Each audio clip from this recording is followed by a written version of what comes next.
Lipton Tea and Lipton Soup present Inner Sanctum Mysteries.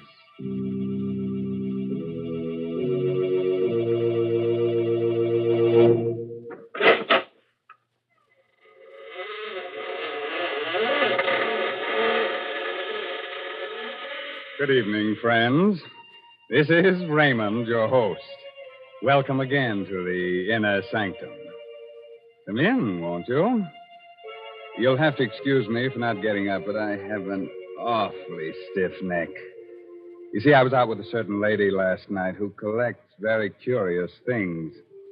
She spent the first half of the evening telling me how wonderful I am, but after that, well, it's one thing when a girl tries to turn your head. It's another when she tries to twist it off. And now, friends, let me introduce someone who is a real lady. She must be a lady because she wants to reform me. Come in, Mary Bennett. Hello, folks. Draw up a coffin and sit down, Mary. Now, Mr. Raymond, please don't talk that way. It is nice. Why are you always pretending to be so cold-hearted and creepy? Underneath, I'm sure you're a friendly, good-natured sort of man. Yes, you are. Underneath, you're just like everybody else. I'll bet you like to come home in the evening, put on an old jacket and slippers, and then sit down to supper. Yes, sir, and I'll bet I know one of your favorite dishes, too. Noodle soup. For most all men like noodle soup. That's why Lipton's is so popular. Lipton's noodle soup is real homemade tasting. It's got a grand chickeny flavor, and it's swimming with noodles. Egg noodles, too. You know, Lipton's noodle soup will bring a family swarming to the table quicker than a dinner bell. Mr. Raymond, someday I'm going to take you home with me and feed you a good hot bowl of Lipton's noodle soup. Well, thanks for the invitation, Mary. And now let me invite you to come to the desert and hear the story of Desert Death. It's an original tale written by that spinner of surprise stories, Robert Newman. And our star tonight is Horace Braham.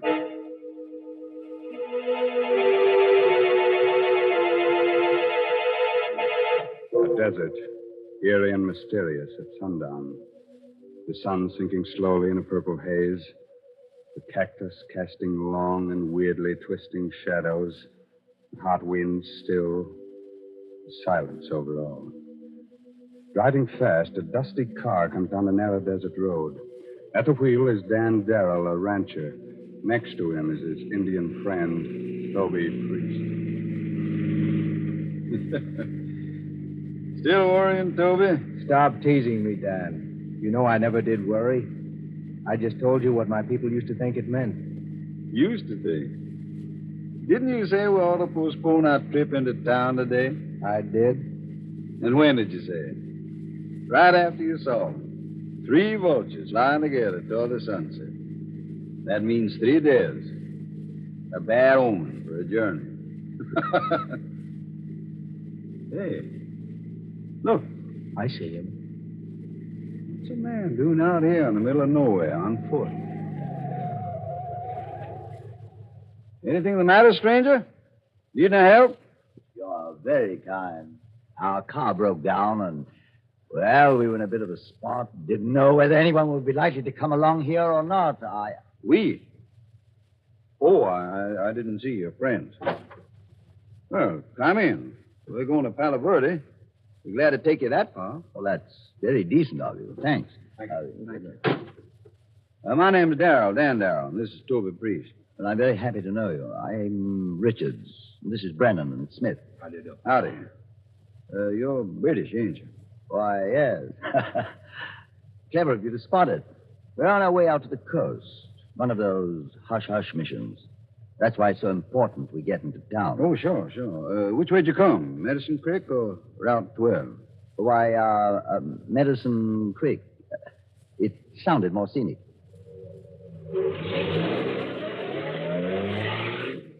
He's lying, Dan. You know that, don't you? What makes you say that, Toby? Use your head. He doesn't look. Mr. Darrow, surely it's considered rude to whisper in front of strangers, even here in America, isn't it? What? Oh, sorry. Yes, I'm sure you will be.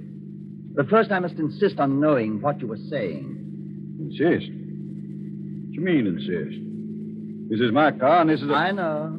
A free country. But this is a gun. That's why I can insist. And now, will you tell me what you were saying? I was saying it, so I'll tell you. I said you were lying, that you weren't British at all. No? Then who are we? I think that you're Nazi prisoners who escaped from that camp up near Post City. Oh? And what makes you think that? First, none of your clothes fit you, so they're obviously not yours. Second, you said your car broke down, but there wasn't any car around. Third, you said you came by way of Medicine Creek, and that road's closed. All right. Stop the car and let us get it over with. You mean shoot them? Not so quick, Bernard. We can use them for a while yet. At least one of them. What the devil do you mean? Of course, your Indian friend is right. Very clever, too.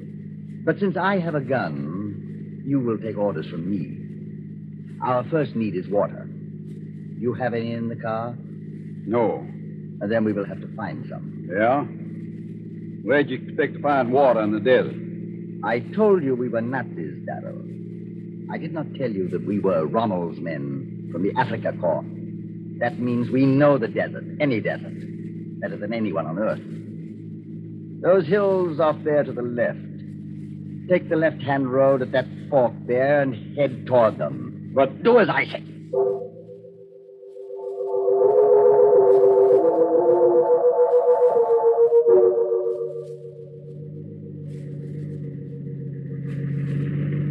How much further you want me to go up this wagon track? Slow up. Isn't that yes, the shack right next to the cliff. Stop. Looks deserted, but there, next to it. Is that not a well? It should be. Brenner, go see if there's any water in it. Jawohl, Herr Colonel. You two come with us. We'll go look at the shack. What is this place? Those terraces up there on the cliff. A pueblo. Cliff dwellings. Centuries ago, my people lived in villages like this. There is water in it, Herr Colonel. Even a bucket to get it up with. Good. Come into the house. Match, Schmidt. From the dust, I'd say no one had been here for a good many years. Prospector's cabin, wasn't it? Probably. That means... there's what I want. Shovel. What the devil do you want that for? To dig yourself a grave? Yes, Darren, exactly. But not for me. Huh? What you mean? Precisely what I said. Sit down. Make yourselves comfortable, and I will explain things to you. I'll stand if you don't mind. Oh, not at all. We Nazis are very objective, analytical people. We decided we needed a car to make our escape in. Now we have one. We also decided we needed someone to drive the car and get us safely across the border. That means we can use one of you. The other one will die. You wouldn't dare. My dear Darrow, outside of the thousands of men we killed in North Africa, who don't count, we killed at least 2 guards in making our escape. Do you really think one more death means anything to us? The only question is, which of you shall die? This one here. He talks too much. Well, that's not quite fair, Brenner. He's just, shall we say, less stoical than the Indian. On the other hand, I think that in the long run, he would probably prove easier to handle, less dangerous. That means that the Indian dies. What? Why, you... Shut up, you! Thank you, Brenner. Schmidt, take the gun, the shovel, and our Indian friend, and watch over him while he digs his grave.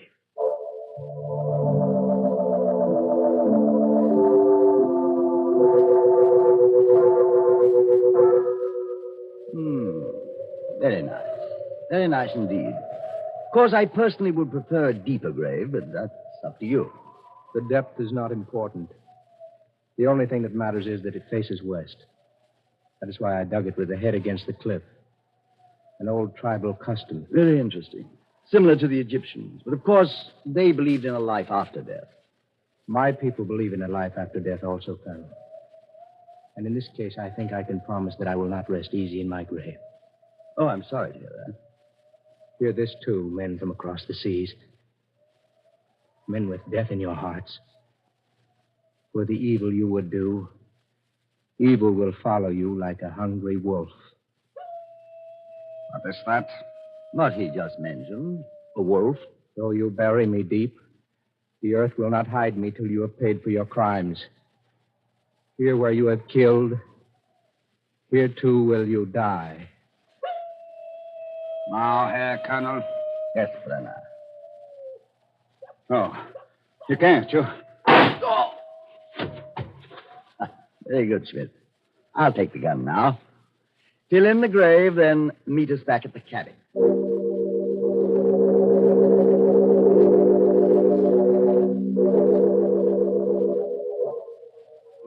What a place. It's worse than Qatar. I wish you'd sit down, Darrell, and stop staring out of the window. You're worried about your friend. I buried him very nicely. I'm not worried about him.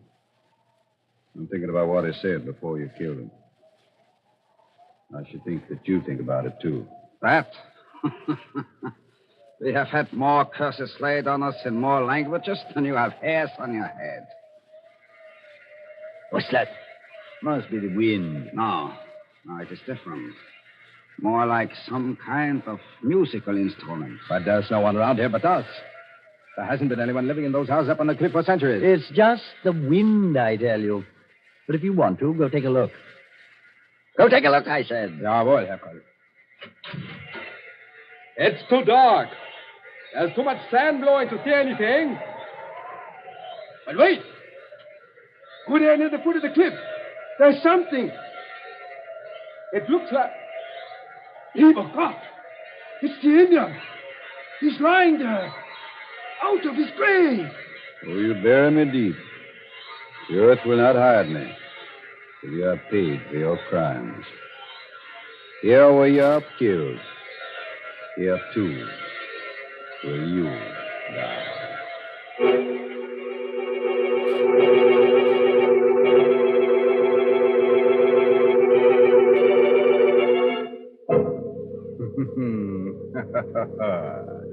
A 100 curses in a dozen different tongues.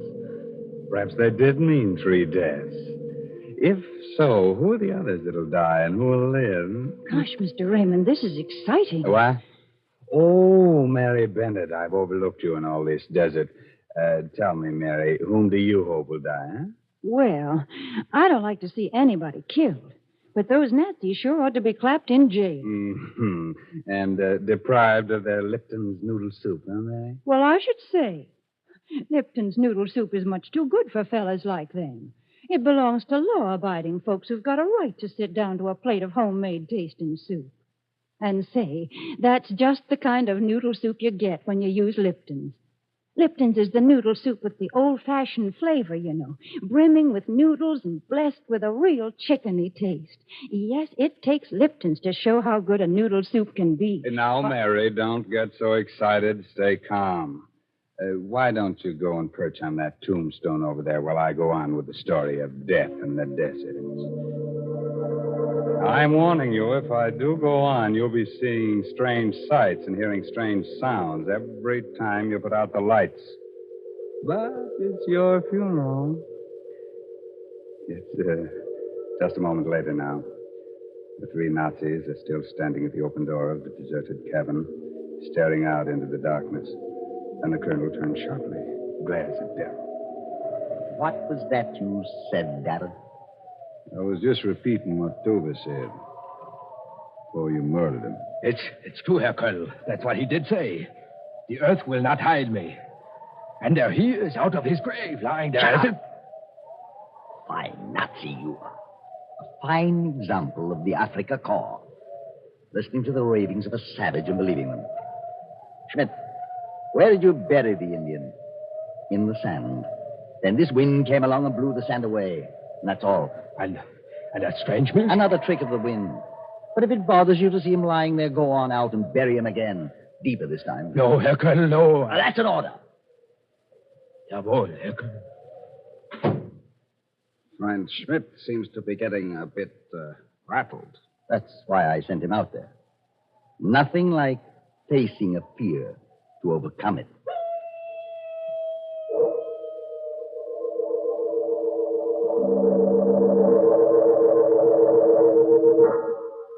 Colonel Ulrich, do you not think it is about time that Schmidt came back?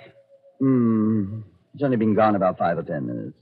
I told him to dig the grave deep this time. I know, but I do not see him out there anywhere. Well, how could you expect to when it's so dark and when the sand is blowing like that? Maybe we'd better go out and see what's taking him so long. And you too, Mr. Darrell, if you don't mind. Not at all. Schmidt! Schmidt, where are you?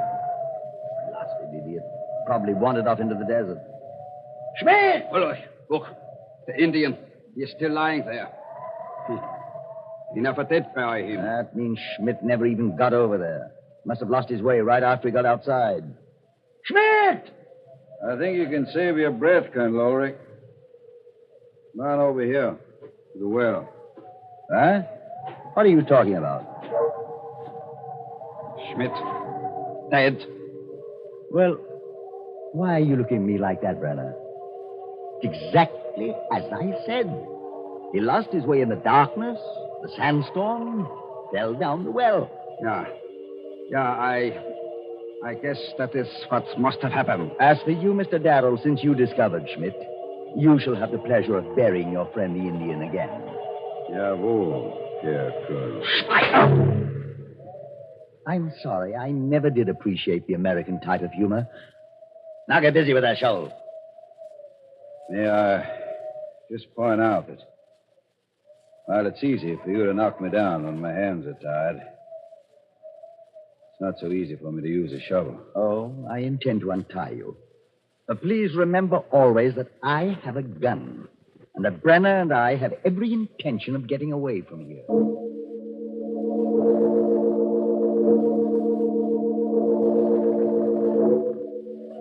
I'm happy to see that you've stopped pacing the floor and looking out the window, Mr. Darrow. That means you've stopped expecting something miraculous to happen that will save you. Is that what you think it means? Frankly, no. In fact, I think just the opposite.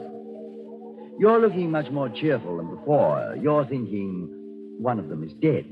Now it'll be that much easier to get away. It really pains me to disillusion you. Schmidt was a sergeant, a fool. I can assure you that neither Brenner nor myself are going to be bothered by strange noises or tricks of the wind. Right, Brenner? Of course not, Colonel. Good. And now, if we're to make an early start, I think we should get some rest. Brenner, you take the first watch and wake me at midnight.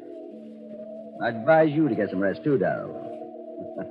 Maybe you'll be able to dream of some way of escaping. Thanks. But I'm not sleeping. As you wish. Good night. Quite a character. He was one of the best soldiers in the Africa Corps. Yeah? Where's Africa Corps now? Where are you? This isn't Africa, Brenner. This is America. This is a part of America where strange things happen.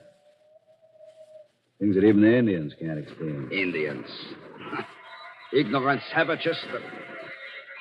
That devilish music again. Where does it come from? I thought you said it was the wind.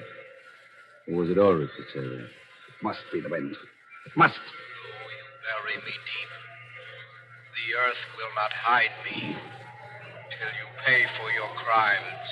What is that? That was what Tova said just before you killed him. Schmidt was first, Brenner. You will be next. I'm waiting, Brenner. Waiting. You Waiting. heard it too? Yeah. I heard it. You're lying. You're lying, I say. You're just trying to frighten me. What? Who's trying to frighten you? What's going on? It is nothing here, Colonel. Just that music again. For a moment, it sounded as if someone was calling my name. Someone was calling your name, Brenner. The dead man. And you know you heard it. So, There it is again. You hear it? just that same noise, the wind. Look, Ulrich. Look. That Indian. He's out of his grave again. How can you tell? It's too dark to see. But I know he is. I know it. I'm very disappointed in you, Brenner. You're losing your grip, slipping. I'm sorry, Herr Colonel. It is just this place, the nervous tension, the waiting. Just being sorry isn't enough. Fear is a weakness. As much of a weakness as pity. You know that as Nazis we cannot tolerate either one. And you also know what you must do, don't you? No. No, Herr Colonel. No. You must face your fear and overcome it. You must go out there and prove to yourself that you are not afraid. That you've just been imagining things the way Schmidt did. But Schmidt... Schmidt was a fool, and he had an accident. You are an officer, and you will not have an accident. Now go ahead and convince yourself that this is all nonsense. Jawohl, Herr Colonel. But leave the gun with me. What's out there is imaginary, but Mr. Darrell is very real. If I didn't have a gun, he might get ideas. Jawohl, Herr Colonel. Here. I will be back in a few minutes. You're looking at me very strangely, Mr. Darrell. Perhaps now you're starting to understand the fiber of the Nazi character. And perhaps now you're beginning to realize why you can never win this war. Because we allow nothing to defeat us or stand in our way. Any sign of weakness is ruthlessly stamped out. And... Abel! God, what's that? Sounded to me like Brenner.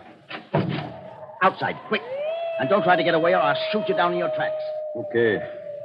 Which way? Towards the cliff, where we buried the Indian. That's where he went, and... What's that over there? My guess is that it's your friend, Brenner. Maybe you'd better make sure. It is Brenner. Dead. Strangled. So it was all imagination, huh? Just face your fear and overcome it.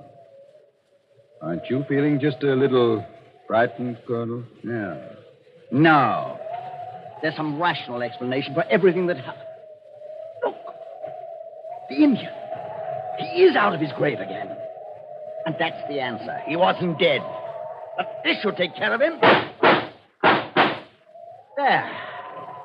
And you will notice that even at a moment like this, I look ahead. 1 shot before and 4 now. That still leaves 1 bullet for you, if it should prove necessary. You think of everything, don't you? Yes, my friend, everything. Now get into that car. We're not going to wait until morning. We're leaving here right now. I thought you had everything figured out. You weren't frightened. What's that?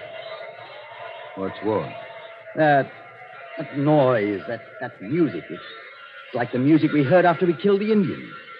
I don't hear anything. Oh, but you must hear it. You must. Listen.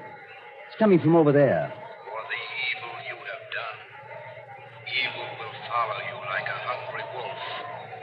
Though you bury me deep, the earth will not hide me till you have paid for your crimes.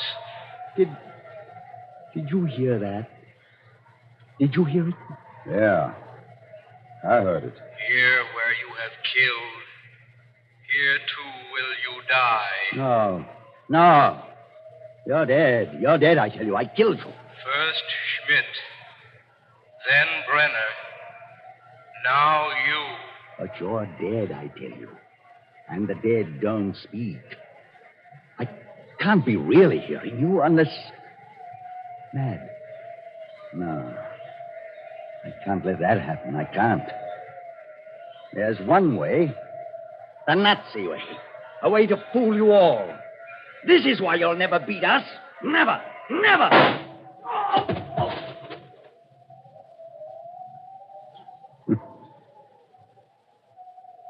Toby! Toby! Where are you? Over here. At the foot of the cliff. Are you all right? That first bullet creased my head. I was already dropping by the time he fired. Outside of that, I'm all right. Figured that was what had happened when Schmidt went down the well.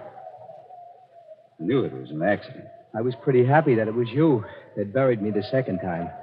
That you put my face against the cliff, left a hole for me to breathe. The first time, well, it was pretty tough until the wind blew the sand off. Yeah, but what about when he Shot you again. That ungodly music. It wasn't me he shot that second time.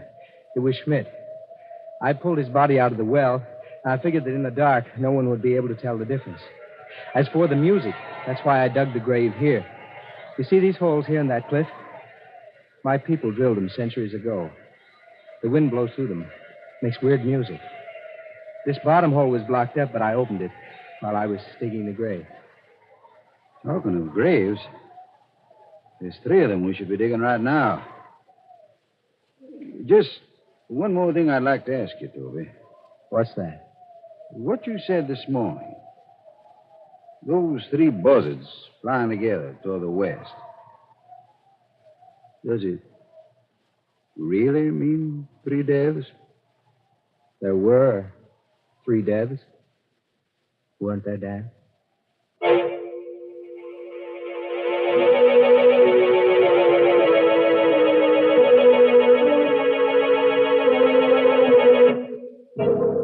Better boy, Toby. Never give a Nazi an even break. Unless it's in the neck. As for our 3 visiting murderers, they may not like our sense of humor, but they can't complain about our poetic justice. After all, it was in the desert that they got their just deserts. Well, Mary Bennett, did you like the desert with its sand and wind and weird music? Would you like to live there? Well, I wouldn't mind so much. You know, I believe a woman can make a good home in some pretty out-of-the-way places, the way the old-time housewives did. But, well, I'd want to lay in a supply of good modern food. Food that's easy to make, like Lipton's noodle soup. Say, that noodle soup of Lipton's would really put some cheer in the desert, wouldn't it? Yes, of course, Mary, of course. Remind me to take Lipton's with me on my next safari.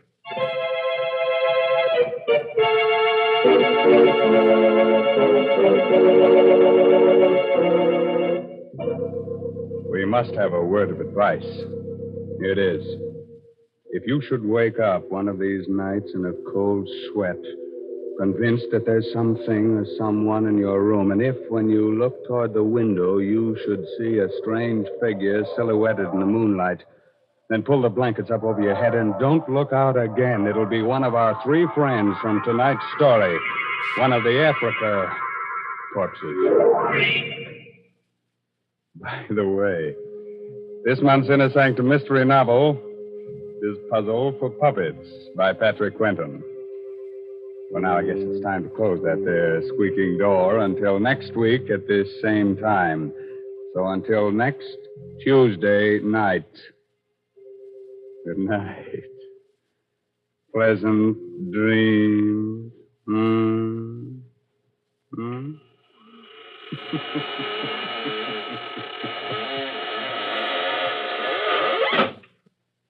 Folks, here we are outside the squeaking door. And I guess we're all pretty thirsty after all that talk about deserts. Well, I know just the thing that'll put us back to normal again. It's Lipton tea. Yes, a cup of that brisk Lipton tea would do just fine. And did you notice that word brisk? B-R-I-S-K. It's a mighty important word in tea language.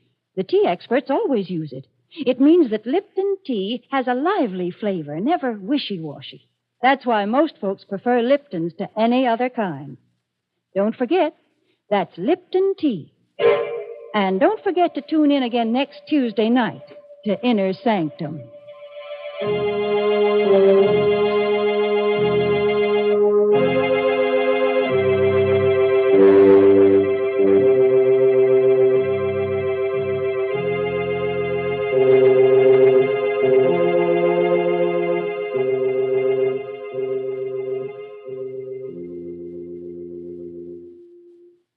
This is CBS, the Columbia Broadcasting System.